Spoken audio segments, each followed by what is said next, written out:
Арьс юм. Насанд хүрсэн хүний арьсны гадаргуу нь ойролцоогоор 1.5 м² байдаг ба жин нь арьсанд орох хөөхийг оруулаад 12 кг орчим болдог. Арьс нь биеийг механик гэмтэл, хэд ягаан туяа, эмгэг төрүүлэгч бичил биетнээс хамгаалдаг ба кератины давхарга хатгаас сэргийлдэг.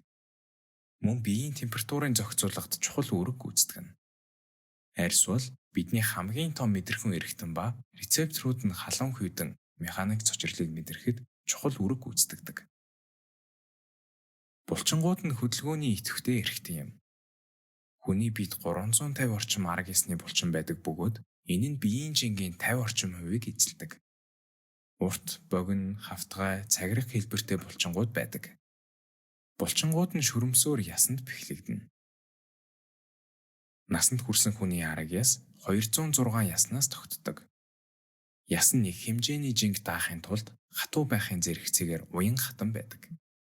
Ясны бодисын солилцоо удаан байдаг тул яс удаан эдгэрдэг. Хугарсан яс эдгэрэхэд дор хаяж 6-7 хоног хэрэгтэй байдаг. Ясны сэргэжилтээс урьдчилан сэргийлэхийн тулд өдөр тутмын кальцийн зохистой хэрэглээг хангах ёстой. Хоол боловсруулах систем нь хүнсний шимт хичээлийг шингээх, боловсруулах үүрэгтэй. Хоолыг аман дотор шүднүүд бутлах ба нүүрс усны шингээлт эндээс эхэлдэг. Ходоодны хүчлэлэг ихтэй орчинд уургийн шингээлт явагдана. Дараа нь нарийн гидсэнд гол 3 төрлийн шимт хичээл, уураг, нүүрс ус, өөх тос гуруулаа шингэдэг. Тийшээ нойр булчирхайгаас ялгардаг хоол боловсруулах фермент агуулсан нойр булчирхайн шүүрэл урсан орох ба мөн илэгнээс ялгардаг цус нь өөх тосыг шингээхэд туслана. Бүдүүн гидсэн нь ус, эрдэс бодисыг шингээдэг. Үүнээс гадна бактерийн тусламжтайгаар витамин үүсгэдэг.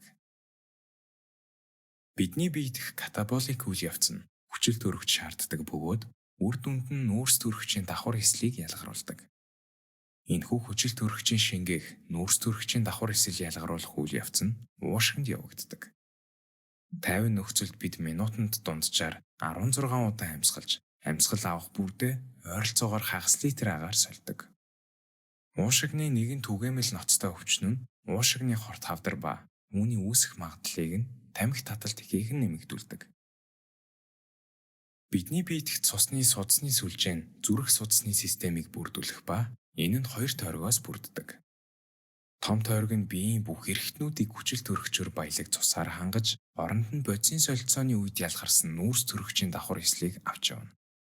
Жижиг тойрог буюу уушигны цус эргэлтийн зам нь бол нүүрс төрөгчийн давхар эслээр баялаг цусыг зүрхнээс уушгинд хүргэж, тэндээ нүүрс төрөгчийн давхар эслийг гадагшлуулан хүчил төрөгчийг шингээж авна. Дараа нь уг хүчил төрөгчөөр баялаг цусыг зүрхэнд хүргэнэ.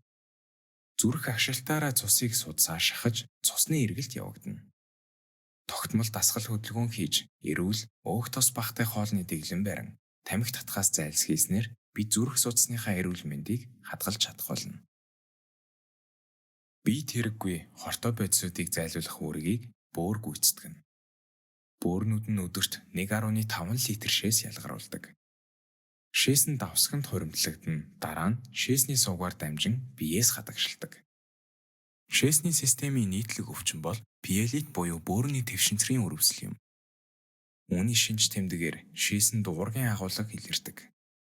Мөн бөөрөнд бөөрийн шулуун нилээдгүй үүсдэг ба энэ үед учирсан жижиг гэмтлийн улмаас шээсээр цус гарч ирдэг. Мэдрэлийн системийн дотоод шүрлийн системийн хамт бидний биеийн нарийн үйл ажиллагааг хянан зохицуулдаг. Төв мэдрэлийн эргэтэн тогтолцоо нь тарих, нугаснаас бүрдэнэ. Захын мэдрэлийн эргэтэн тогтолцооны үүрэг нь төв мэдрэлийн эргэтэн тогтолцоо болон эргэтнүүдийн хооронд мэдээллийг цахилгаан дохио хэлбэрээр дамжуулах явдал юм. Мэдрэлүүдээс бүрддэг. Тархинаас 12 хос мэдрэл гардаг ба нугасны сегментүүдээс 31 хос мэдрэл салаалан гардаг. Даавруудыг дотоод шүрлийн булчирхайнууд ялгаруулдаг. Жишээлбэл адреналиныг бөөрийн дээд булчирхай, инсулиныг нойр булчирхай, тироксиныг бамбай булчирхай ялгаруулна. Дотоод шүрлийн системийн төв нь гипоталамус үнчин тархины тэнхлэг юм. Гипоталамус нь үнчин тархины булчирхайд үйлчлэх даавруудыг уг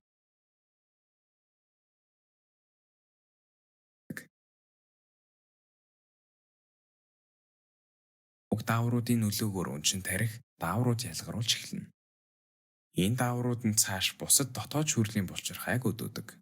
Үүнд бамбай булчирхай, бөөрийн дээд булчирхай, нөхөн үржихийн булчирхай багтана. Нойр булчирхай нь гипоталамус өнчин тархины булчирхайнтай эхлэгээр зохицуулагддаг. Тунгалаг нь тунгалагын судсаар дамжин цусны системд буцаж орох эдийн шингэн юм. Энэ нь хялгасан судасны ханаар шүүрэх замаар цуснаас үүсдэг. Эсийн бодисын солилцооны явцын хаягдал нь тунгалагт нэвчинэ. Тунгалагын судаснууд тунгалагын булчирхайгаар дамжин вены систем рүү тунгалагыг нийлүүлнэ. Хэрэв тунгалаг нь тунгалагын булчирхай руу ямар нэг бактерийг зөөвөрлж байвал тунгалагын занглаан дахь цусны цагаан эсүүд нь тэдгээртээ тэмцэн зогсоодог. Цусны цагаан эсийн хөгжил гүйцэхэд дархлаа хамгаалахад чухал үүрэг гүйцэтгэдэг лимфийн эрхтнүүдэд сэрээ булчирхай, дэлүү, гүйлсэн булчирхай орно. Бэлэг эрхтнүүд нь нөхөн үрчхүүн үүрэгтэй бөгөөд бэлгийн эсийг үүсгэдэг. Үр тогтох үед өндгөн эс нь эр бэлгийн эстэй нэгдэж зигот үүсгэдэг ба үүнээс үр хөөрөл хөгжин гарна. Эрэгтэй хүний нөхөн үрчхүүн булчирхай нь эр бэлгийн эсийг үүсгэдэг төмсөг юм. Эр бэлгийн эс нь төмсөгний дайварт хадгалагдана дур тавих үед үрийн шингэнтэй хамт шээсний цэвээр гадагшлана. Үрийн шингэнийг үүсгэхэд түрүү булчирхай болон үрийн цэв рүү оролцдог.